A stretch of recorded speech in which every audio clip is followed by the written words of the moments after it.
Welcome to another episode of Becoming a Techno Wizard. It has been a long time since I did one of these videos. So sorry. Bit busy. You might have seen last week I did a podcast. That was pretty awesome. I hope you enjoyed it. Got a few other ones planned, but I want to do more with this channel, of course, too. Want to always be sharing more about my journey. And it's been difficult because I'm in an apprenticeship. It's a bit of a stealth startup though, so I can't really share what I'm working on. So that sucks, but I am learning a lot there. So, however, I realized I might as well just share Flubby. All right, what I'm working on, what I've been thinking about. I shared, I talked about this in a few episodes, and I explained it all the way back in like episode 1 or something like that. But today, I'm just gonna go right into not everything, but a lot of what Flubby is and everything like that, because I want to build this out. Like, it's gotten to the point where I'm just so frustrated with the tools that's out there now. And every time I look at things, I'm like, man, I was like, I'm thinking that I've been thinking about how to solve this exact problem, right? And every time somebody else comes up with something, I'm like, this is cool, but it doesn't really solve the problem, right? And so I just had this feeling that I need to work on this more. So I've been doing a little bit of stuff every night. Here's my Google Drive. You see a bunch of stuff going on here. Here's my Figma. See a bunch of stuff going on here. So it's a bit of a mess, but I'm gonna walk you through it. Okay. So what is Flubby? Flubby, as I call it, is well the name comes from Flubber, that movie by um, what I guess it was based on the Nutty Professor before, but um, there's in the movie Flubber, there's like a little blob, little green blob that's like very fun and stuff like that, and been a part of my childhood, and it just seemed like a magical kind of blob. Yeah, that thing right there. That's Flubber. Okay, and it could do pretty much anything. It can make his car fly. It can help him with his inventions, and and throughout the process, it kind of helped him, be uh, just have a kind of deal with his depression, whatever he was going through in the movie. I don't exactly remember what, but it helped him, with his marriage and all this other stuff, right? It's an interesting thing. Apparently, it's not a good movie. The reviews aren't too good, but I really enjoyed it as a child. And each 24% of Rotten Tomatoes, goodness. I really enjoyed it as a child, and it stuck with me. And so, Flubby comes from my childhood obsession with wanting to invent hover cars, where I wanted to be the one that created these flying vehicles that everybody be talking about, everybody's dreaming about. But over this whole 10 years of that, I realized that that wasn't really the place to go.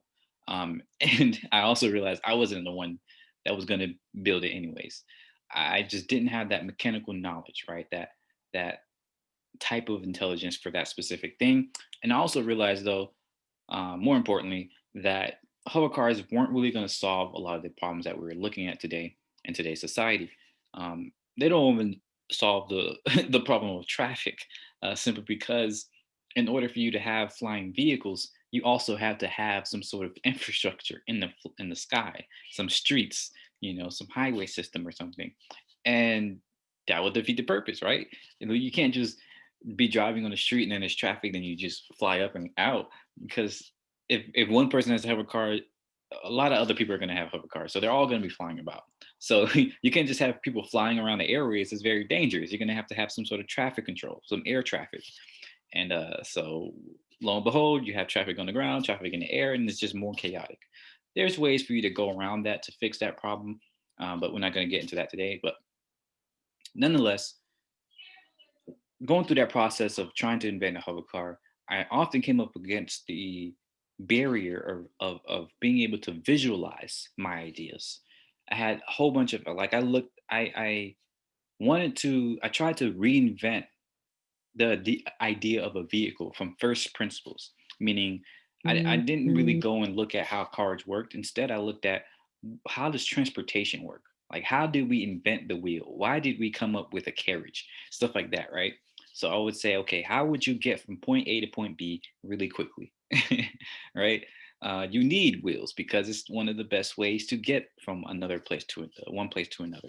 Right? You need some sort of platform. You blah blah blah blah. Blah. I went all down the line, and then I had ideas for what it looked like. So I tried to draw it. But I wasn't too good of an artist or anything like that. I took some art classes to learn more about sketching and stuff like that, but I was never super great and it took me a long time. And more importantly, it didn't really show everything that I was thinking about in my head, right? It was like a huge gap between my ideas and what I could show people about those ideas. Writing, sketching, explaining, all of that can only go so far. You need if you have a 3D idea, you need a 3D medium, right? I tried to use Legos, I tried to use Play-Doh and stuff like that. None of that worked.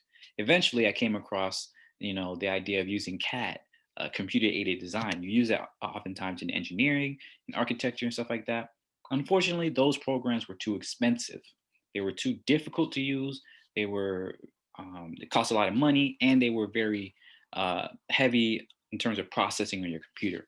And growing up poor, I did not have a good computer. We had one computer in my house with all eight of my family members, parents and six kids, plus grandparents and cousins, whatever, right?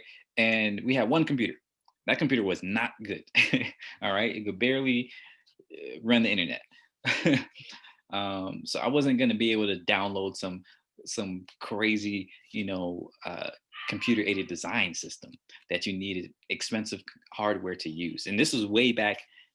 I started looking at this before even Google was big, right? Back in like the early 2000s. And so, yeah, my process of discovering how to build something, how to bring your ideas out into the real world was very, very, very rough. And I've dealt with this problem for years ever since then, right? And once I let go of the idea of hover cars and try to think of other inventions, other things I might want to come up with, like had an idea of sky cities and all this other stuff, and it was just difficult, right? It just always seemed impossible to get my ideas out of my head and into the world for other people to see, for me to pitch, for me to, do all that stuff. The tools out there were just too difficult, too hard to use. And then, so that's when I eventually came across the idea that we need to make something simple. All right. We need a tool that is easy to use, that is easy for the average person to use, mind you, because there are tools like Blender or I think it's Blender. It's free, right? So it's not expensive and it's not that heavy. You can probably run it on not most computers, but a fair amount of computers, average level, right? Um, but it's very difficult to use. It takes months to learn how to use it, and that's if you're dedicated to it. I know people who I say, "Oh man, I wish there were tools out there." Yeah, try to learn Blender. I'm like, "Do you know how to use Blender?" They're like, "Ah." It took them months to learn how to use it, and if they stop using it for a period of time, they instantly like start forgetting how to use it. So that showed me that there were not enough tools out there that were easy to use, and I just can't kept coming back against this problem. And around the same time, I was dealing with depression. I was dealing with just that whole thing, right? But what helped me is the ability to create things, is drawing things, writing, getting my ideas outside of my head, talking with other people, and all this stuff, right? And all of this has led me into um, Flubber and eventually Flubby. Is I have a pitch as well. I haven't looked at this in a minute. Let's see how good it is.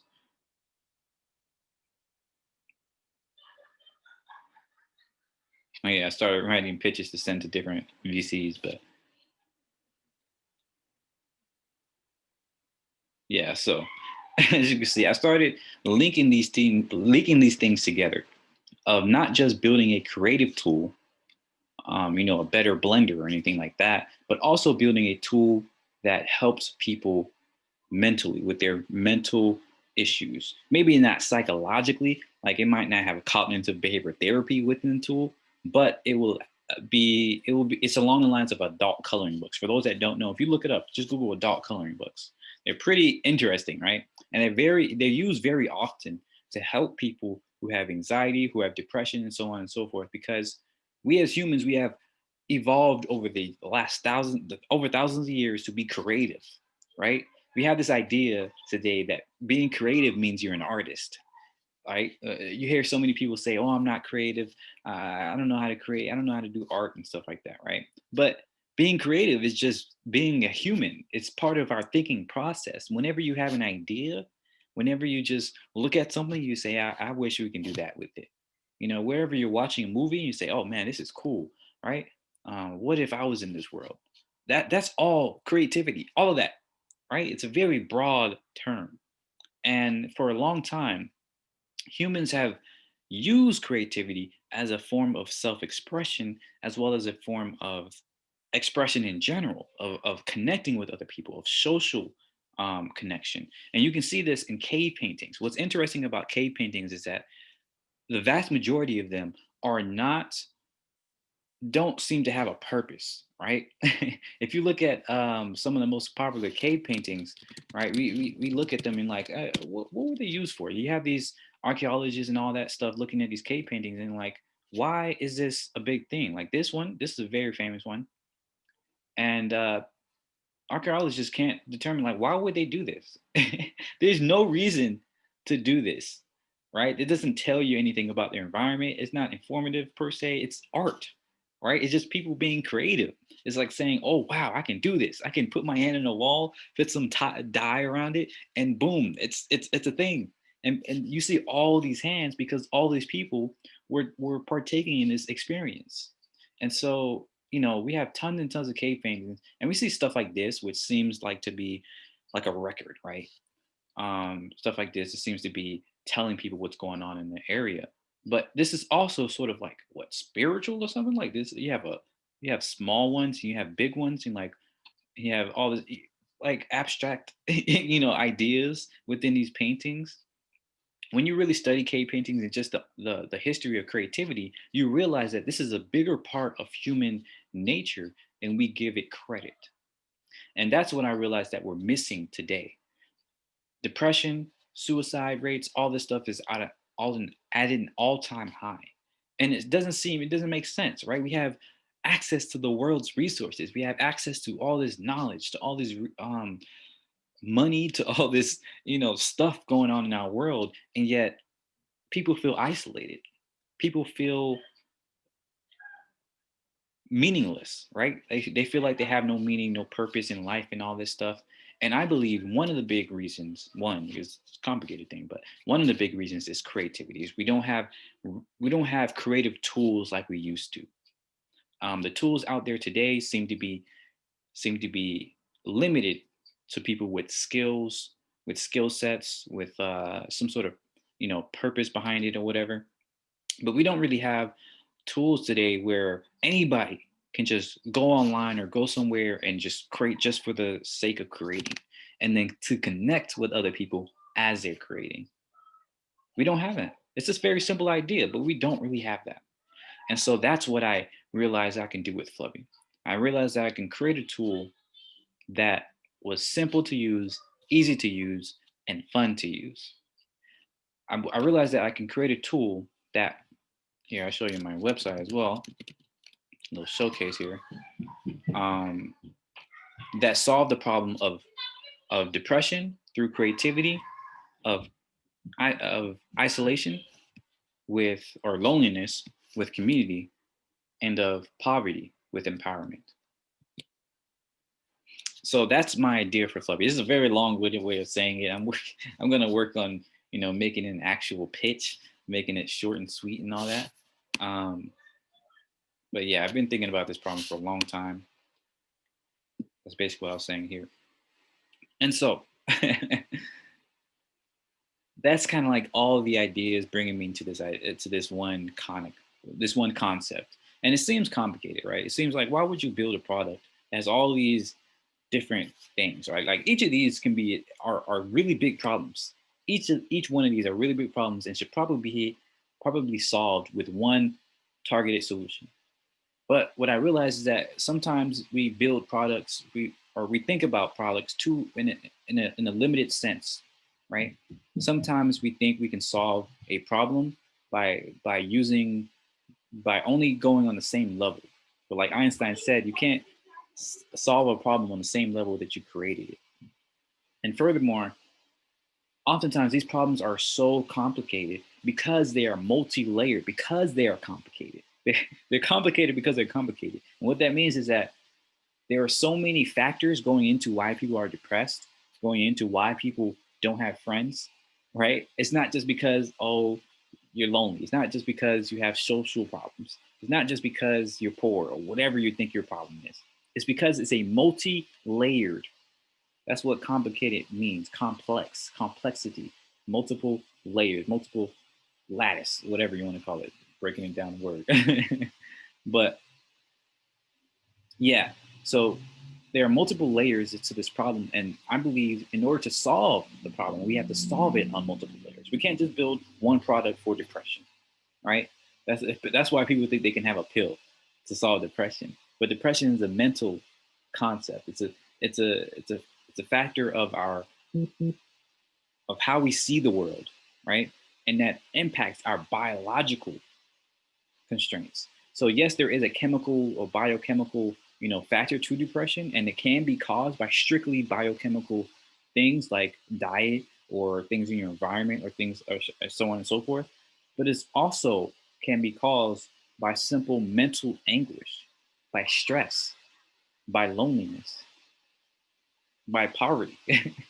These things cause depression because of how we see it, how we see the world. How you see the world impacts your mental, your brain, and how your brain functions also impacts how you see the world. But anyways, this is what whenever I start talking about this thing, I just go everywhere.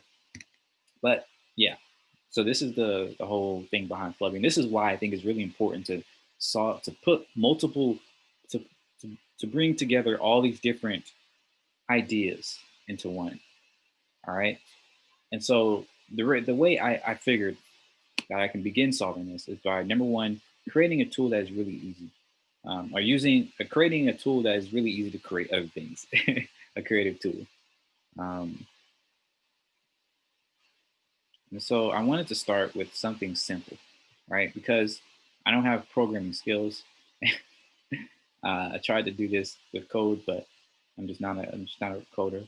Um, but I figured like the first version will be one where you create like a stick, right? You just have a button and it creates a line segment, and then you can drag those over and create little simple things, right? That'll be one thing. And then another one, where you can actually adjust these lines. You can adjust how long they are, how wide they are, the rotation, how many points there are on it, and so on and so forth. Um, I don't know how to do that, but I'm getting to a point where I'm actually realizing I can use tools like Figma and Axure to build stuff like this. All right, so that's what I'm going to be building in the next couple of weeks. Because I tried to do this through, I can't even show you anymore. Let me see. Anyway, yeah, I tried to do this through, oh, well, yeah, part of it is here. Goodness, I can't even see this thing, Zoom thing on. Yeah. I actually built this page because I wanted to do this on A-frame. Oh, stuff. Yeah, I wanted to do this in A-frame, but I realized it was just not working. Right. So I ended up just turning this to a showcase because every time I tried to put some JavaScript in, it just did not work. But I'm gonna do this with Figma and Axure. So yeah, create simple things, and then you create a shape, right? So I'm gonna have these polygons, and you can create different shapes, or you can just drag them over and to create your thing. But importantly, most importantly, another problem I'm solving, I'm just throwing everything in there, right? Another problem I'm solving is that we're about to be in a completely new age of computing, spatial computing, meaning not just VR, virtual reality, or AR, augmented reality, but all of XR, extended reality, meaning it's not just putting on a headset and then seeing something else. It's your phone is giving you a notification based on where you are in the world. We really see this today. We see this with um, we see this with our notifications on when we approach a certain area. Google Maps, all this stuff, right? I call it contextual design, but we see this already, and it's going to be happening more and more. Our location data, our cookies, all that stuff, it all plays a factor into this idea of spatial computing. Um, and it's gonna change how we use the internet more radically than ever before. Right? We thought it was radical change when we went from personal computers to smartphones. That was a radical change.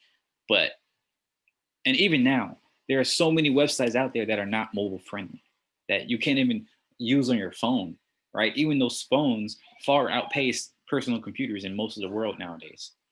Um, and so now we're going to come to a point where we have spatial computing, where you use headsets or you use some sort of holographic displays or virtual reality or anything, right?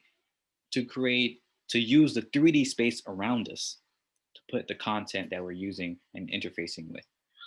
And if we go into this next generation, this next era with the same mentality that we've had before, it's not going to be good. And so I saw this as a perfect opportunity to build Flubbi in a way that is future proof, that is cognizant of this next generation of computing. And so I want this to work in a 3D space. So it's not just on a website, it's not just on a plane, right? Instead, it's going to be in an open area. So you come in, and I call it your home, your virtual home, your Flubby home. I don't know. I'm not good at names yet. I haven't figured out a catchy name yet, but it's basically a virtual home. Okay. Think the basement from Oasis or any of those things like that. When you're playing a game and you have your own house inside that game, it's like that, but for the internet. And so the importance of that is it's multiple. It's a lot of importance for this, and that starts with you having a personal space because your environment dictates your behavior. All right, it's another psychological factor. Your environment dictates your behavior. If you are going around and you're walking around your house, you see snacks or whatever, you're gonna pick those up because they're right there. All right. And if you want to be healthier, you remove the snacks, you pick water or fruit or whatever, so it's easy for you to just be healthy. Same thing is happening in the virtual world, right? We click around and we see Twitter, we see Facebook, we see Instagram, and this is why this we are seeing so many problems on the internet, right? We think it's toxic. We can think it's this and that and the other, and it's no wonder. It's because there is no real design going into the environment of the web. You just go in there and just it's a cesspool. It's mayhem. It's chaos. Even any of these platforms that are designed, right? They're not designed to give you a good experience online. They're not designed to give you a positive environment to create, positive social cues. They're designed to get clicks. They're designed to get advertisement dollars. They're designed to make money, right? And that's obvious why, because businesses, you got to make money with your business.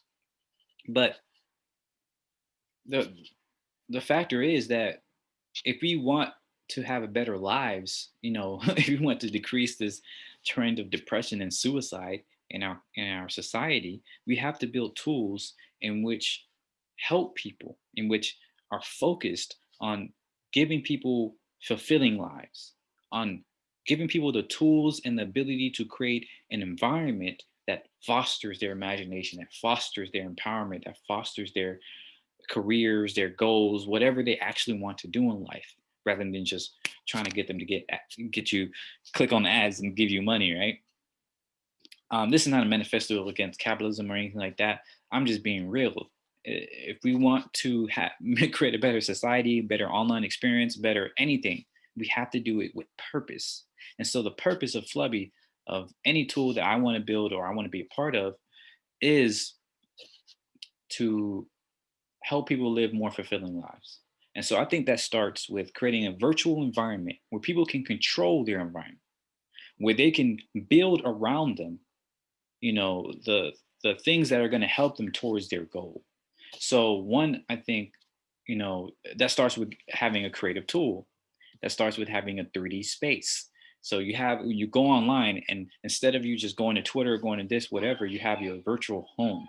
And in that home, you have your creative tool right here, little tool right here.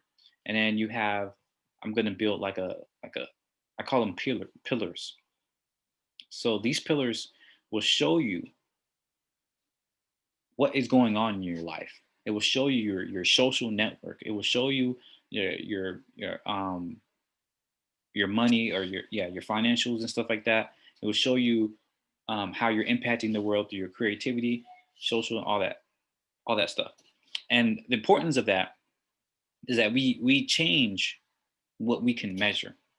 So if we're not measuring how our social circle, our investments, and stuff like this, we're not going to make a change towards it. This is why when they tell you, when people search up, oh, how do I, get better with budgeting? How do I get better with friends and family, whatever? They say for budgeting, look at what you're spending. Right? It's a simple idea, but most people don't do it. They just spend stuff and then whatever. Same thing for social. If you want to grow your network, you actually have to make an effort to talk to people. Put it on your calendar that says, talk to this person, talk to that person, reach out to more people. When you go to a networking event, have a goal that says, I'm going to talk to 3 people. That's it, right? Or at least. When you have these goals in mind, when you have these measurable goals, it makes it easier for your brain to be like, okay, this is what we have to do. you know? And so I want to create a virtual environment where it shows you what is going on in your life and your progress towards those different goals and how you can get closer to them. So to recap, we got this, creativity tool. I didn't even go into the tool right now. I'm probably going to end this because this is pretty long. I just spent most of the time just talking, but whatever. First episode of many. Um, so yeah, we got this creative tool. You got a virtual space, and the whole purpose of all of this is to help people with depression, isolation, or loneliness and poverty. Um, Let me see how much time I got so far. I've been talking for. If it's under an hour, I might just keep going. Come on, Zoom. Where is the?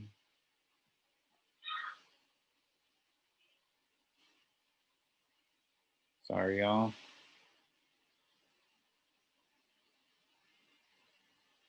I don't know how to go back to full screen.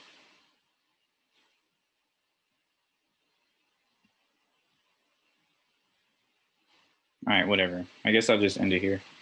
Um, no, I'm just gonna keep going. Maybe I'll edit this out. I feel like there's a few more things I want to talk about.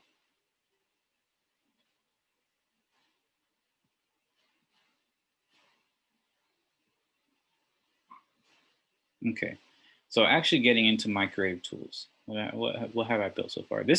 I built this even before I started um, getting too much into like design. In the beginning of my UX design course, I found the Figma tool and I was like, oh, this is cool. And I just started, messing around with it. But ever since I've learned a whole bunch more about design, I haven't really gone too much. I haven't really fixed this stuff up. And more importantly, I realized that I want to do like user flows and task flows and feature flows to show what is actually going on in this tool. And then I'm going to do some user research um, to validate my ideas, to see real pain points I can solve, to um, cover the type of people I want to help first, and make sure I'm going towards those pain points. But anyways, this is what I have so far. So essentially, you go into and this is mobile first, because if you can make it on mobile, this is going to be huge, right? Because there pretty much are no real creative tools on mobile. There's stuff specifically for like video editing or making simple graphics, making simple like um, flyer graphics type of things for Instagram or whatever, but nothing like this, like a 3D. a creative tool. And so that's why I wanted to start on mobile, and it'll be way easier on desktop. But yeah, so for mobile, you have a little shape in the middle, and then you can basically add to it. So once you add to it, it starts as different layers, and then you can kind of put them together, and then you can make them 3D. So I've separated this because you might not want to create in 3D. It'll be in a 3D space by default. Well, that's the original idea. I realized that I might actually create different ones. So you can actually choose, hey, do I want a 2D canvas or a 3D one? So that might change, but that was my initial idea of it, was that it will always be in the 3D space, but you can make it 2D or 3D. So anyways, I have this little interaction point here. So when you hold a section of it, it pops up, more options pop up. So you can go to, the camera, put the paint texture area, the molding it some more, quick shapes or whatever. So I had the idea behind all this is that there are so many options, right, in a creative tool. And and at first I was like, do we really need all these options? When you look at Photoshop or Blender or Unity or stuff like that, you wonder, do you really need all this stuff? It seems like it was made by engineers for designers. And you're like, why? Why hasn't it been made by designers? And that distinction is important because designers know that there are such things such as cognitive overload. There are things such as user flow, meaning that if you have all these tools, if you just show everything that you can do, people very quickly just get tuned out because the brain cannot handle all that, right? That's why you have to understand some psychology when you get into UX design. The brain can't handle more than 3 to 5 things, 9 at the max, right? So if you're giving people 20, 30, 40, 50 options over here on the side, people are going to be like, whoa, what is this? And yes, you can learn it, but it takes a long time to learn it. And because your brain cannot physically handle all that stuff, the minute you stop using that tool for a week, a month, then you're going to come back to it. You're gonna be like, what is going on? It's going to take a little bit of time to get back to the point where you remember how to do things. And so instead, I wanted to see if I can design a tool that is self-explanatory. That's the whole point of design, of something that tells you what to do without telling you what to do. It just kind of moves you through the process, and it's a fluid motion, right? So that's why I had these ideas of, hey, I wanted to create a shape. Okay, you press that, and boom, stuff pops up. And then you say, oh, that one looks good. Boom, all right, boom, it pops up there. This can be more explained better here, where you start from nothing. So you just hit that circle, boom, all right, cool. And then as you're holding it, or as you put it down, it has a size. So you can make it bigger or smaller. So boom, you do that, and then it's on the page. So you can repeat that with that, or when you grab it, when you hold it, you can then pull it out. And then yeah, that's kind of like the idea. I'm not sure how it worked for real, but that's the idea of being able to pull and prod, uh, a form, a molding or whatever that you're creating, to create what you want to create. I had other interesting features here, such as like a template system, like the whole menu. I wanted it so that you only had 3 to 5 options at any one time, but it's the information architecture was designed such that you can access almost any feature in a short amount of steps, and only like 2 to 3 steps at the least, at the most. So, for instance, if you know you wanted to pull this, if you wanted to add texture, or whatever, I know you would have to know your users, but you would know, hey, once people create something, they will probably want to do this next, and so we give them those options. Um, in the texture, you can go to skins, decals, paint, all this other stuff. And the mode, you can go to all this other stuff, and within that, you can go to all this other stuff, right? And so by segmenting these things, it makes it easier for the brain to chunk. That's how we learn anything, by chunking information. So by separating these things into levels, people would automatically be able to remember and to move from one step to another more fluidly. At least that's the idea. And then there's also this option of being able to dictate what you wanted to do. So maybe you didn't have a clear idea of what you want, or maybe you do, but instead of creating it like physically from scratch, maybe you just wanted to describe, say, hey, I want to create a landscape where the trees are golden as the sun. So this is obviously machine learning and all this other stuff. So I'm not sure how well this would work, but I have seen tools that work somewhat similarly to this. So I do know that technology is out there. Question is how well it works and how easy it is to implement. But I think this would be a really cool tool to add in here. And then once you've done that, you can either edit individual words to edit that specific piece, or just go in here and go in and just start editing right there. Another idea was buying and selling. So the platform, because I don't believe in taxes and I also don't like advertisements, I wanted it so that people can choose to basically donate to the platform, but it's not really donating. It's more like optional fees. All right. I know that seems anti-business. I don't know how well that will work, but I'm willing to bet an entire business on this. So I'm going to do this no matter what, and we'll just see how well it works or not. So basically, whenever somebody buys or sell anything on the platform, you can then choose how much of your money is going to the platform.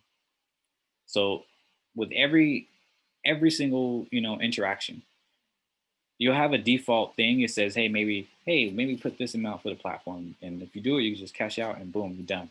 But if you want, you can adjust it. You can move it up or down to zero or all the way up if you want.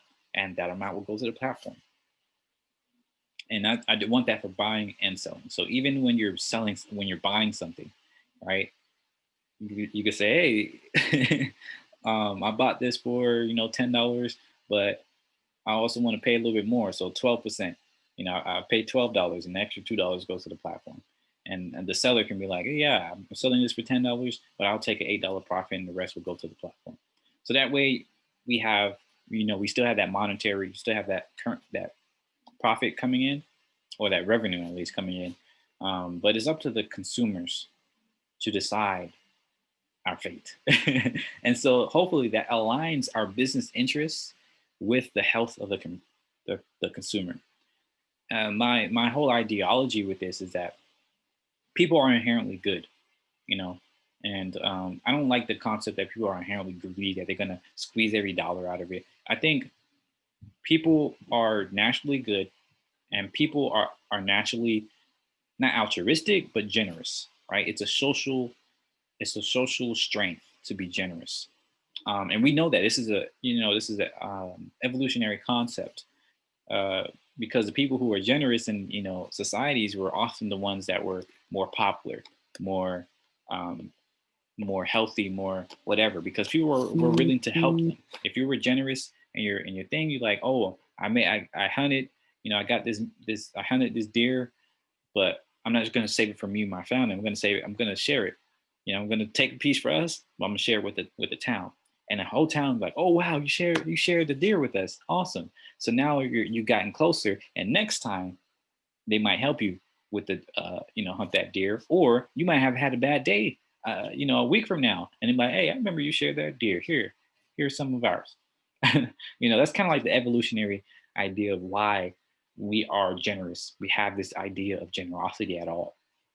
But anyways, so yeah, my whole thing is that if people are in an abundant society where you have more than enough resources, people are going to want to share. And so that aligns our interests as a business to make sure that we are creating an abundant society, an abundant ecosystem or marketplace or whatever you want to call it, so that everybody using the platform can make money. That's another big idea for us, is that I want to be able to make it so that, again, we're solving this poverty issue, that anybody who uses the platform can make X amount of dollars, or can make whatever their goal is, or just make some suitable amount of money in a month, in a short amount of time. It's not like YouTube where it might take years, it might take who knows how long before you make who knows how much money, right? No, we're gonna focus it so that every single user, if they want, can make money, right? I'm not sure exactly how I'm gonna do it, but that's the idea. That's why I have this idea of generosity and all this other stuff. because I want to align those interests. But man, yeah, again, I can go on all day. There's so much other stuff to talk about here. So much other stuff. You thought I was doing too much already? I got way more planned. I know it seems very chaotic, but that's the whole point of design, right? To make something very that seems complicated and that is very complicated into something that's very simple. Google is a great example. You go in there, you just search stuff. It seems like a very simple product, but it's extremely complicated. You got to realize that they had to index the entire internet, or at least a large portion or suitable portion of the internet, right? They had to create web crawlers. They had to create ranking systems. They had to create all this other stuff. It makes it extremely complicated. That's why they ended up being so big. That's why they have all these talented people over there, because it's very hard. But they make it look simple. Same thing with Apple, right? Any big company makes something that is very hard seem very simple. Even Amazon, even though they have a very complicated page, it's still simple. It still seems simple from the outside. You just go in there, order what you want, and it comes into your house in 2 days. It's like, whoa, right? That's the type of experience I want to do here. So I know it's a lot, but that's why I'm so engaged and excited about about solving this problem, and excited about building it. So yeah, next couple weeks or from now until infinity, I'm going to be doing more videos about Flubbi. So look out for that, and let me know what you think and the comments about what I've been building, the ideas I'm building this for, and any other ideas you might have, whether it's criticism or positive feedback. I'm welcome to all, but if you hate, that's your problem. I'm still building this anyways. I've seen people who've had this problem. I've already, talked to people about, the problems they've had, done my research. But I'm still going to be doing more research, of course. But this is not something I came out with the blue out of nowhere and just like I'm doing this. I've been thinking about this problem for years, talking to people for years, and it's just now that I'm like I'm committing myself to doing this. This is going to be on the side still because it's probably going to take a long time before it becomes something that's profitable or even a real product. But I'm excited about it. So, anyways, thanks again for listening. Um, Again, let me know what you think. Like, comment, subscribe, all that good stuff. Share with your friends. If you know some talented people that want to join, that want to help me build this thing, please help tell them to reach out to me. You can reach out to me. I'll be happy to have the help.